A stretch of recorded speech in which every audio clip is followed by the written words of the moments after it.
disampaikan oleh Al-Mukarram Al-Ustaz Haji Meni Elson SAG dari Mokomoko. Kepada beliau waktu dan tempat kami silakan.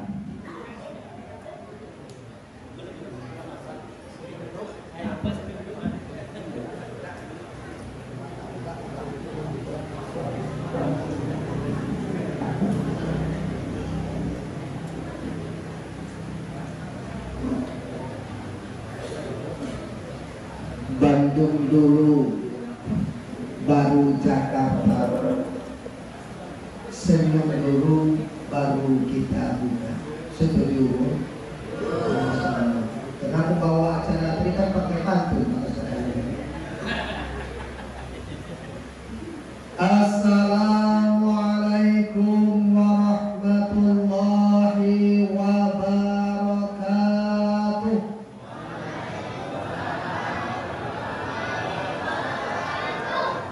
Masih lembek jawaban. Ya Pak, masih lembek. Tanam pinang rapak-rapak agar puyuh tak dapat lari. Salam yang pertama kurang semangat, kita ulang sekali lagi. Assalamualaikum warahmatullahi wabarakatuh.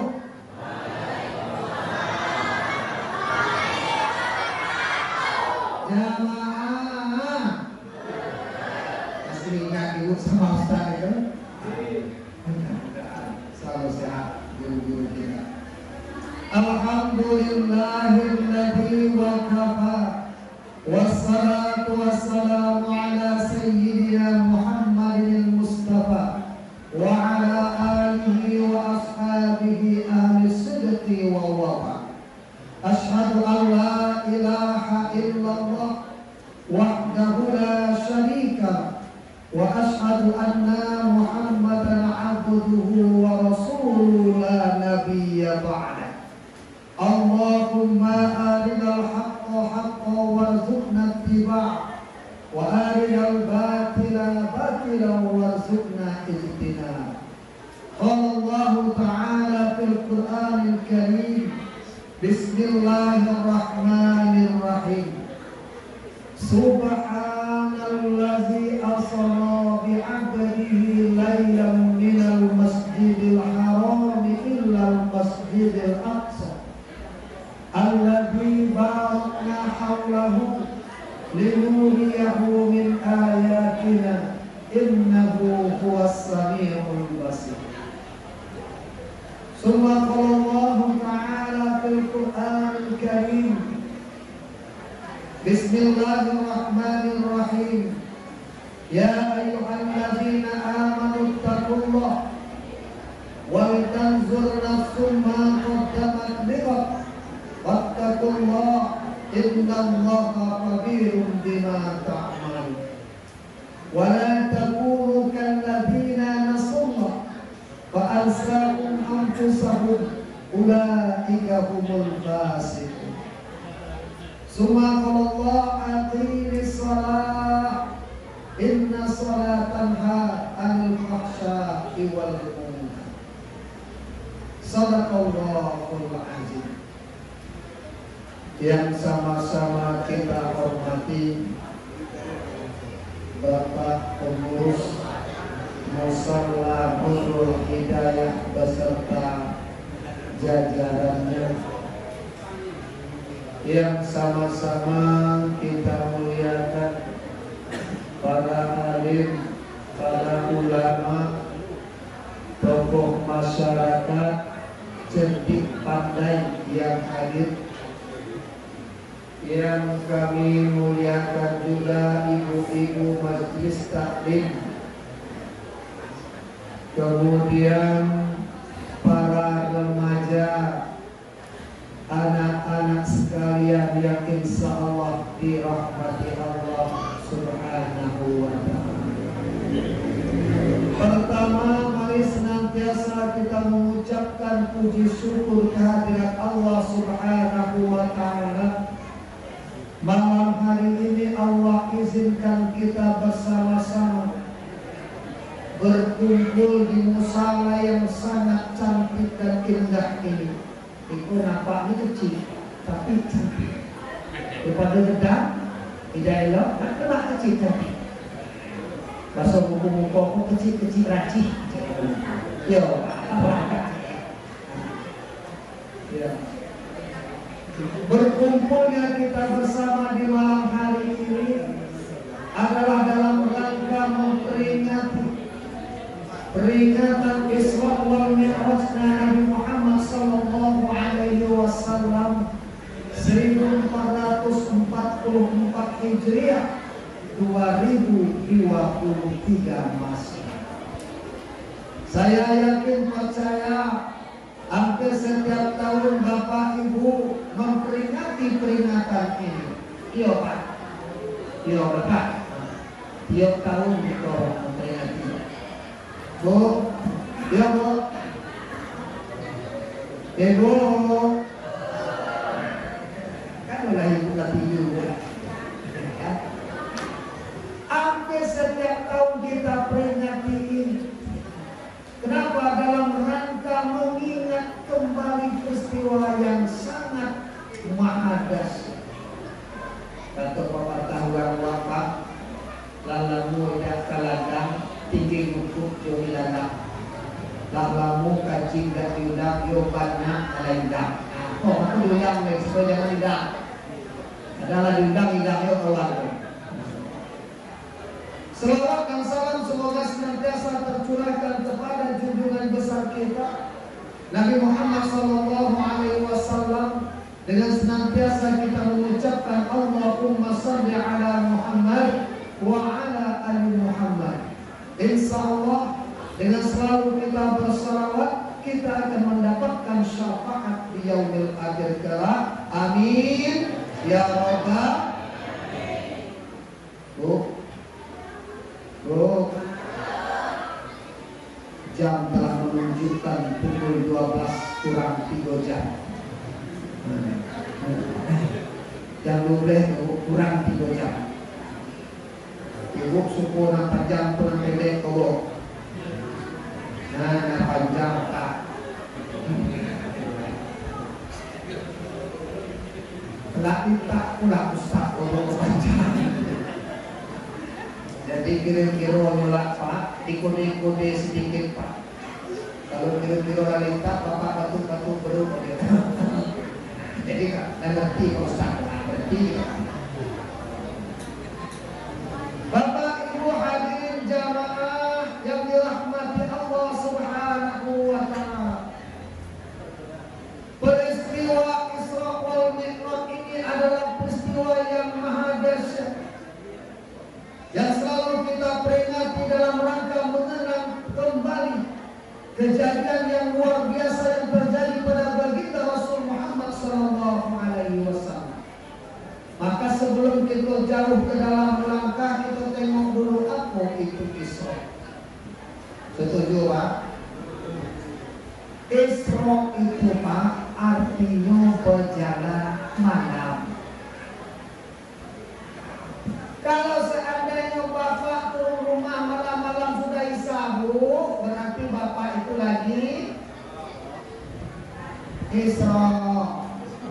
Minggu kita menghitung Bapak kedua malam. Tidak Pak. Kalau sudah hisab, sholat dulu, lalu turun malam itu belum bisa juga kali.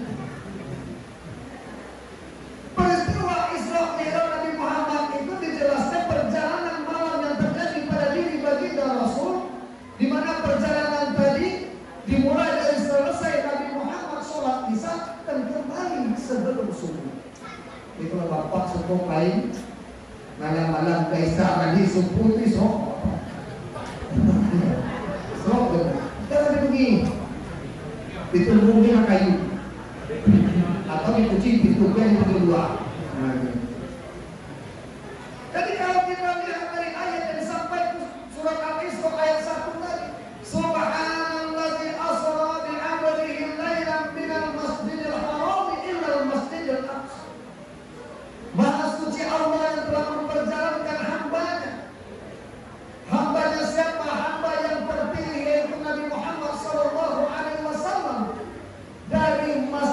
Masjidil Haram ke Masjidil Aqsa. Tapi kita garis bawahi perjalanan yang Isra itu dari masjid ke masjid, dari surau ke surau, bukan dari lapau ke lapau. Nah awak itu nak ketika itu, yo turun malam yo udah sholat isya yo balik subuh yo, tapi dari lapau ke lapau. Nah, kau nak ditak lapau. Lah tutup lapau yang ciek tu dia pindah ke lapau ciek lain. Sampai dia balik subuh. Tidak esok namanya tembok. Ayo, jadi kalau kita sampai pengajian, wow, Isra itu perjalanan Nabi, hamba pilihan dari masjid ke masjid. Kenapa? Allah perjalankan bagi Rasul dari masjid ke masjid. Kenapa tidak dari depek lainnya? Karena masjid itu adalah tempat yang mulia. Masjid itu adalah tempat yang menyenangkan. Masjid itu adalah tempat kita berkumpul umat Islam yang merupakan tempat ibadah umat Islam. Maka kalau umat Islam, Bapak Ibu hadirin, kalau hati gelisah, masuklah ke dalam masjid. Itu tidak gelisah masuk masjid, tetapi yang dibawa jaringan masjid. Nah, kalau ada yang tidak jaringan masjid, kumpul-kumpul diramai, dibuka rantai. Lagi rapai dari besi ditanamkan itu di bawah jadi.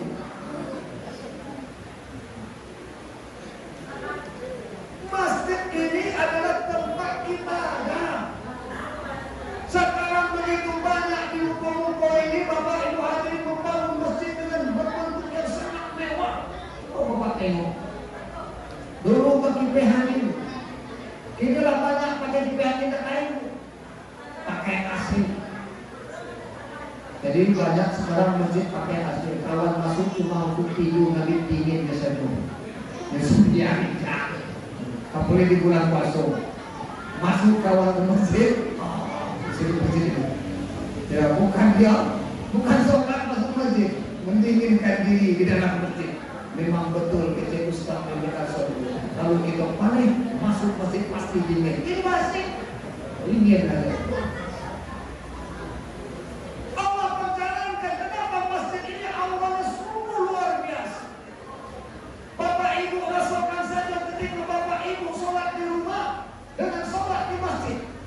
Beda lah kira-kira rumah. Beda lah. Kalau di rumah banyak selesai itu, lalu rakaat atau 3 rakaat. Betul tidak? Betul loh. Allahu Akbar itulah berapa tadi kira-kira air. Lalu kok 3 ada berarti jelas berarti. Kalau di rumah kita sholat begitu banyak godaan. Iklan televisi, sinetron, nakusan,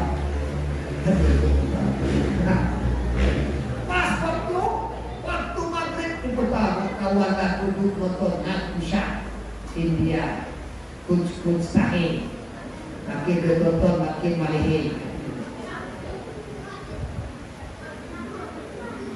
Bapak Ibu hadirin jamaah, begitu banyak godaan kalau kita sholat di rumah.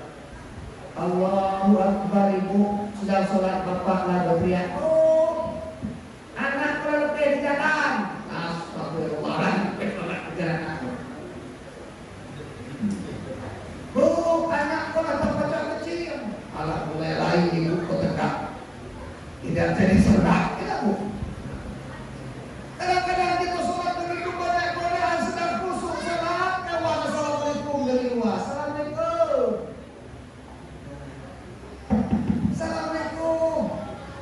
Awak dijawab tidak patah sholat. Kalau ilmu sedikit kurang dijawab yo. Waalaikumsalam. Kamu lagi sholat pak, tunggu dulu di luar. Tinggal serakaat lain. Sangat tahu. Kalau lakukan itu sholat sudah selesai sholatnya. Artinya kalau sholat di rumah begitu banyak godaan.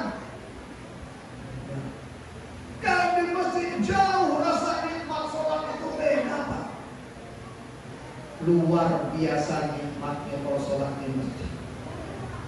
Khusyuknya luar biasa, nyamannya luar biasa. Apalagi kita orang yang beriman ini. Orang beriman kalau masuk ke masjid ibarat ikan dimasukkan ke dalam air. Senang apa? Ikan masuk air. Aduh, ikan yang suka masuk air tadi bu. Oh, ada nggak ikan yang suka masukkan air? Ada, ikan lawati. Kalau ikan lawati tidak ada air lagi masuk ke dalam, dikuali pakai minyak goreng selesai. Maka umat Islam jangan alergi masuk masjid, ikut takut masuk masjid. Masuk pada meluarnya di luar lah di rumah, nggak sholat di luar. Nah masjid ini milik kita Bapak Ibu hadirin. Kita orang yang beriman harus pada, apalagi musala kita yang indah ini nyaman, subhanallah, nikmat rasanya beribadah. Dan inilah perjalanan baginda Rasul dari Masjidil Haram yang berada di Mekah ke Masjidil Aqsa yang berada di Palestina. Perjalanan itu kalau dilewati Bapak Ibu membutuhkan waktu berbulan-bulan. Itu Isra. Tetapi Nabi Muhammad menempuhnya dalam waktu sekejap.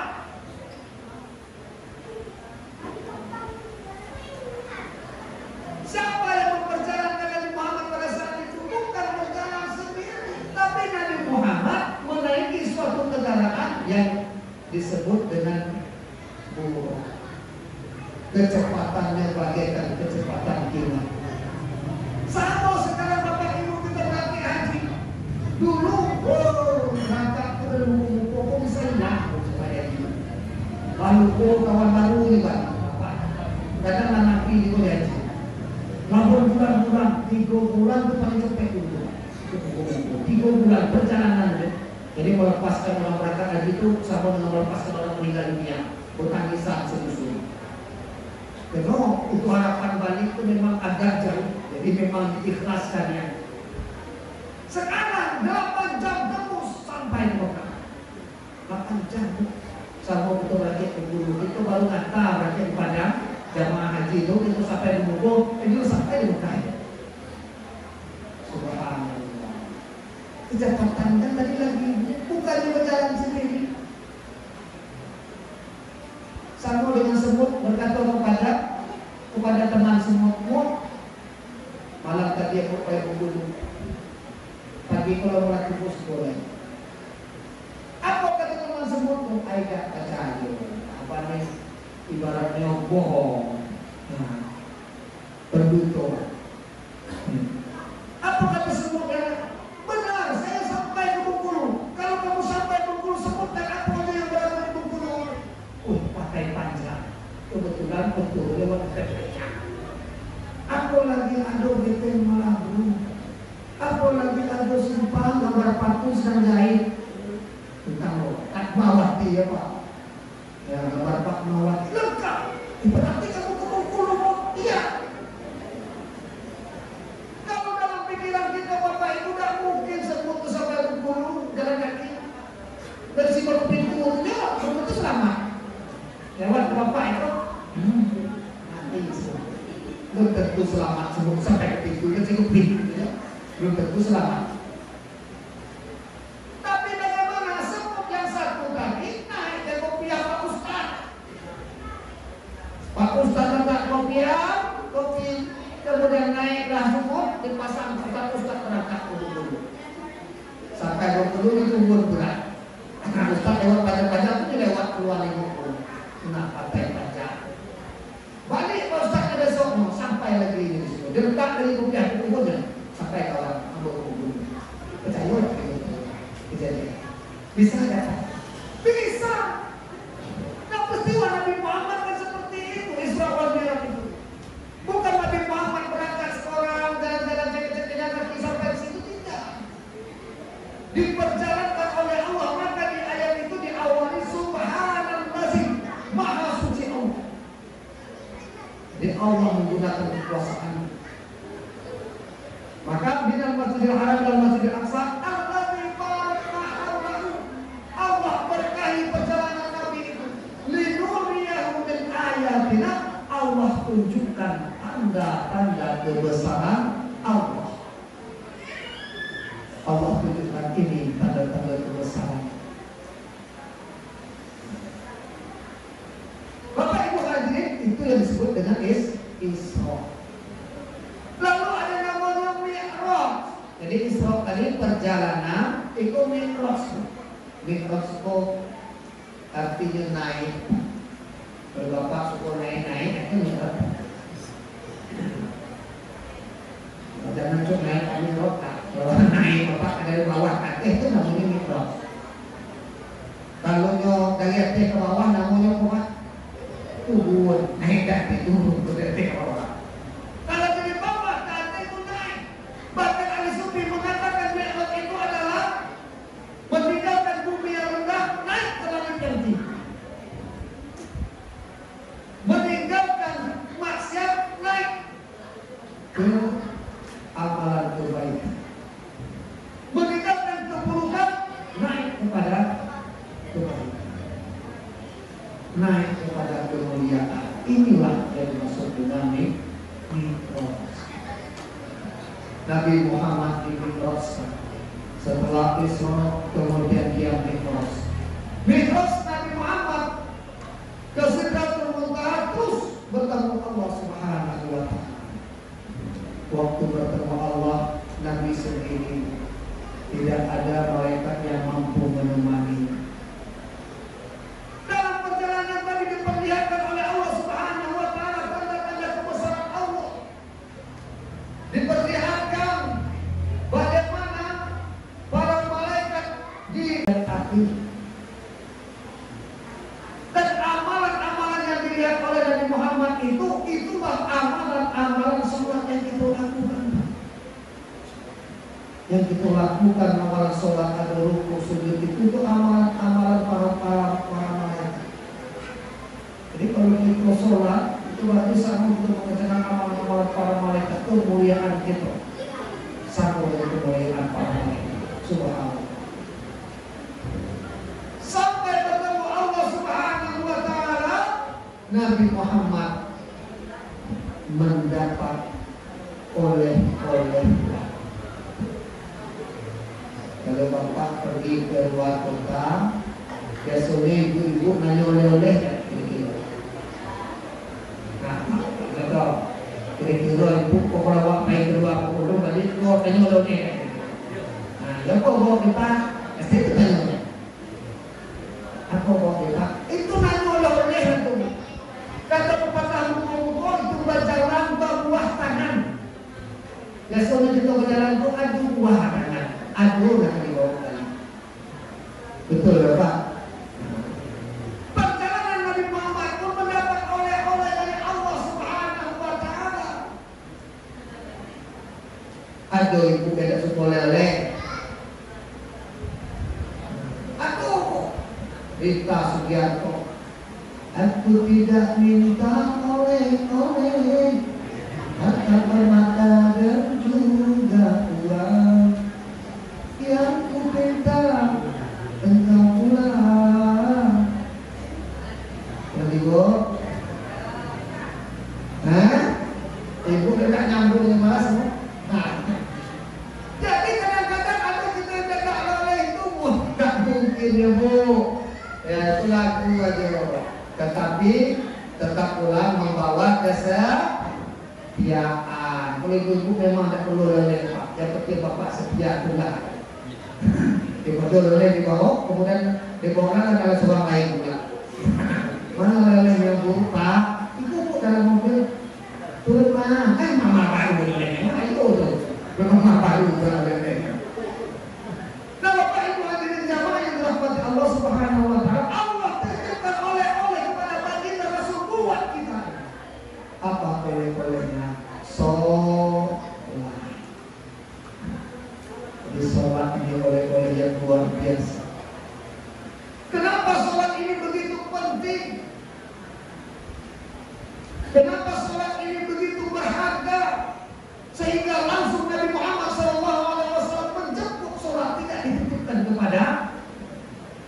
malaikat Jibril. Yang lain dititipkan wahyu dari malaikat Jibril sampaikan. Sholat langsung Nabi Muhammad bertemu dengan Allah Subhanahu wa Ta'ala. Karena begitu mulianya sholat yang kita lakukan. Karena sholat tadi menjadi oleh-oleh yang sangat berharga buat kita. Bapak Ibu hadirin jamaah yang dirahmati Allah Subhanahu wa Ta'ala.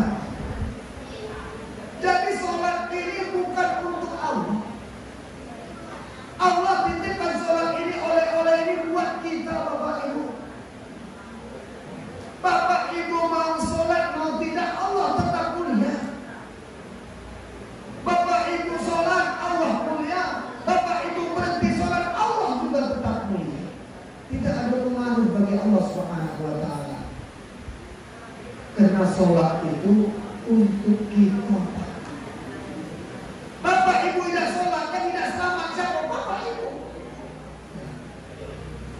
Karena sholat inilah yang menjadi hasrat yang sangat penting dalam kehidupan manusia. Bahkan pertama ketika dia mendoakan di fitrah itu, alastu bi rabbikum, dan ditanya,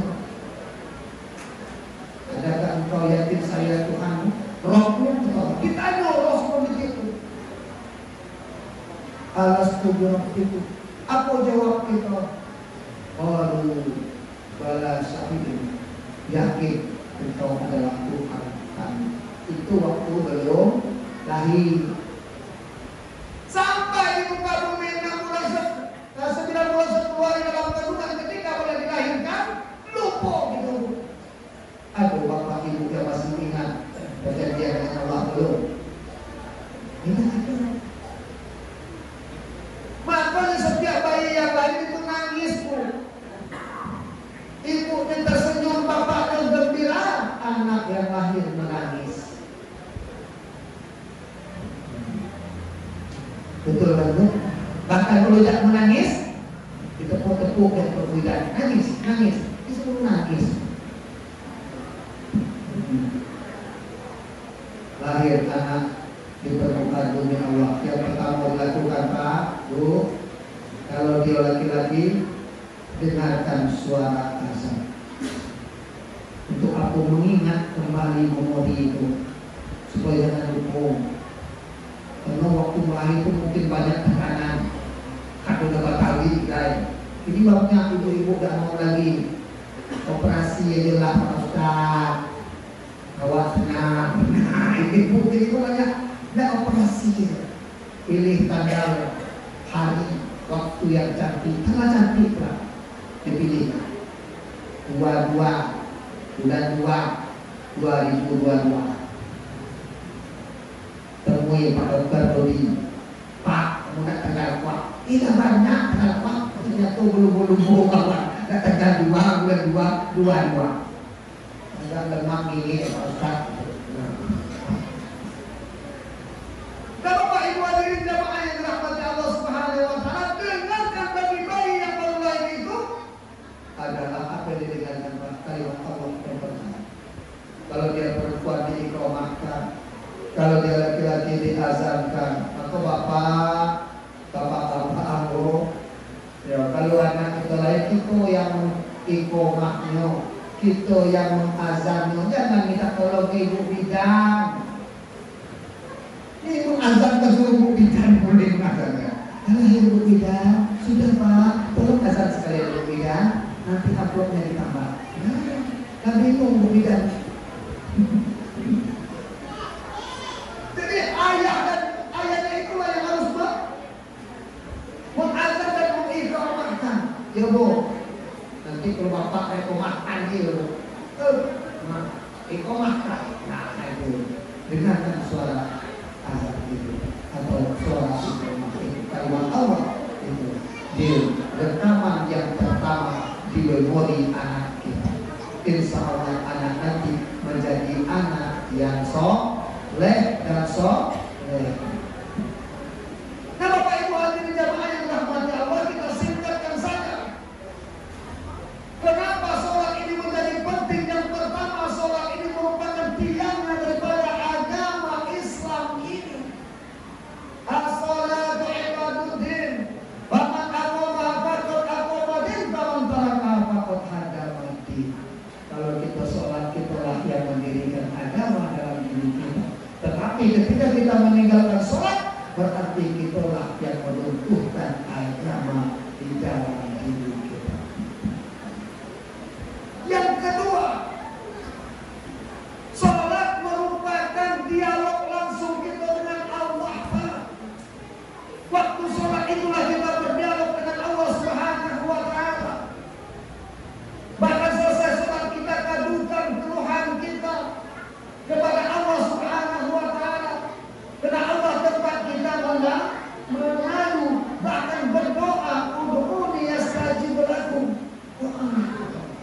saya kabulkan doa.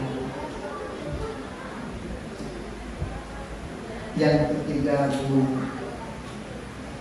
bahwa sholat ini yang menjadi pembenteng diri kita dari perbuatan keji dan munkar.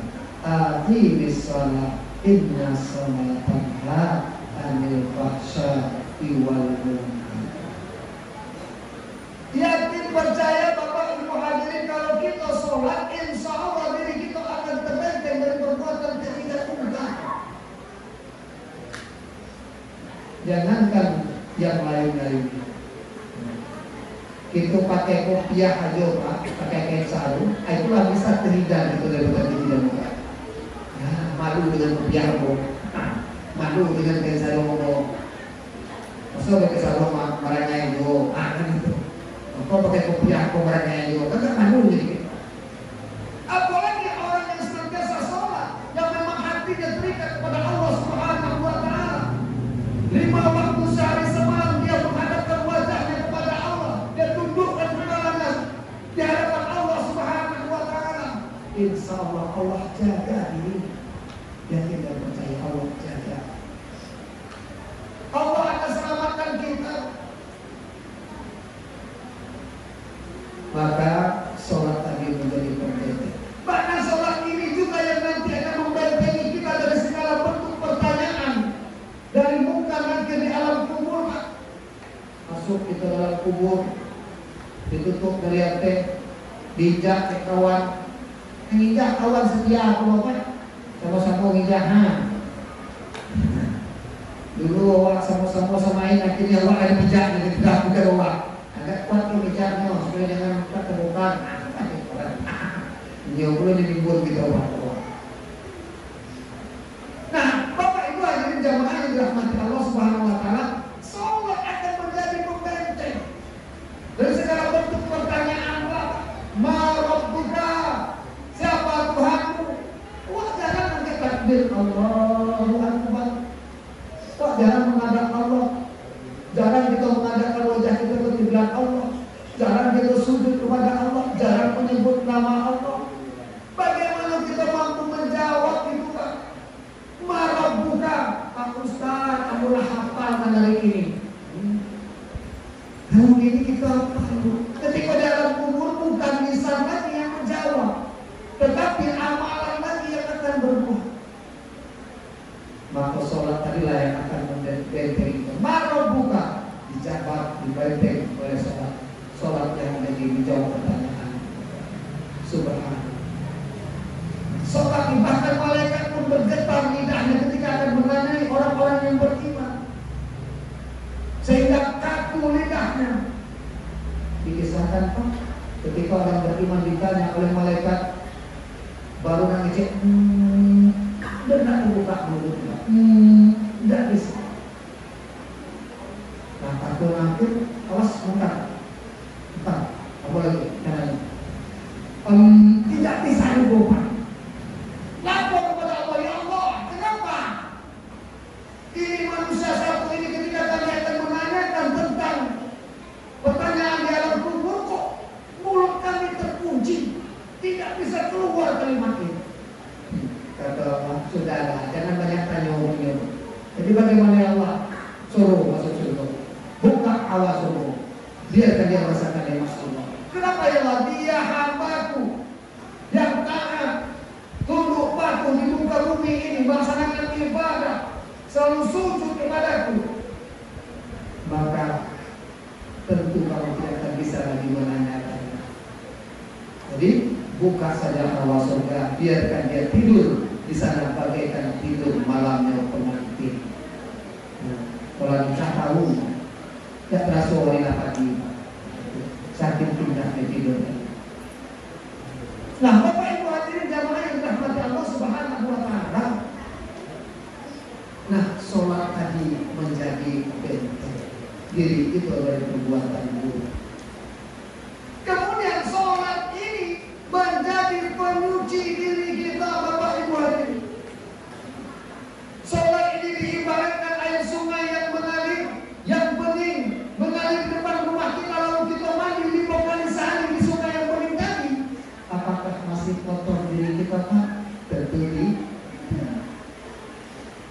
mandi 2 kali sehari dia bersih. Ibu-ibu kalau mandi sampai 2-3 kali sehari, cuci muka 5 kali sehari bersih. Para remaja tak perlu pakai bedak-bedak yang banyak macam itu mabuk. Wudu aja 5 kali sehari. Berwudu, bersihkan wajah. Insya Allah itu akan menjadi cahaya penerang di jauh dari akhir. Ini pakai bedak ini apa namanya cipu apa namanya itu? Ya, nggak tahu. Habis bedak itu keluar jerawatnya sampai bedak itu. Beli lagi, naik harganya, tambah bingung.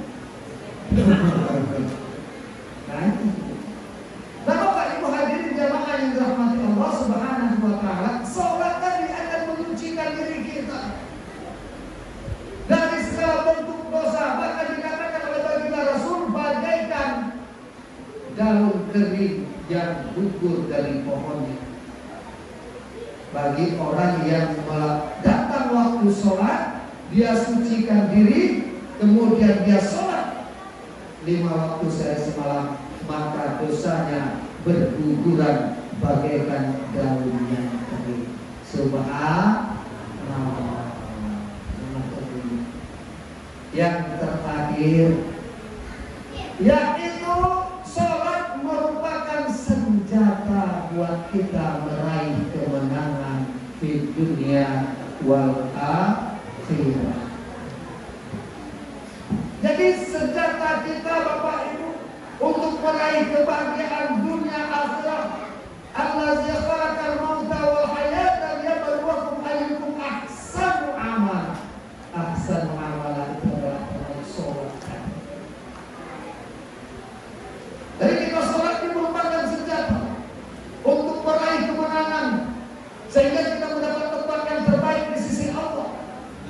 Bahkan untuk membuka seluruh amalan-amalan kebaikan yang kita lakukan, apa zakat, infak, sedekah, puasa, kemudian haji. Untuk diterima amalan itu bisa terbuka seluruh pahala amalan itu kalau orang tersebut sholat. Jadi sholat itu merupakan kunci. Dan amalan yang pertama Bapak-Bapak sekalian yang akan ditanya oleh Allah kelak itu adalah sholat. Kalau beres masalah sholatmu yang lain terasa mudah, gampang sekali. Maka sholat ini harus kita sempurnakan. Nah Bapak Ibu hadirin jamaah, dalam peringatan Isra wal Mi'raj Nabi Muhammad SAW ini, mari kita kembali dekatkan diri kita kepada Allah, laksanakan perintah Allah Subhanahu wa taala, jauhi segala bentuk larangan-larangan Allah, dan lakukanlah hablum minallah wa hablum minannas. Insya Allah kita akan diselamatkan oleh Allah Subhanahu wa taala di dunia ini dari segala bentuk keburukan dan dosa. Insya Allah kita mendapat tempat yang terbaik pula, dimatikan dalam keadaan beriman dan mendapatkan tempat terbaik surga di sisi Allah Subhanahu wa taala. Mungkin inilah yang dapat kami sampaikan di malam hari ini. Mohon maaf atas segala kekurangan dan ketilapan. Kepada Allah kami mohon ampun. Wallahu a'lam bishawab. Wassalamualaikum warahmatullahi wabarakatuh.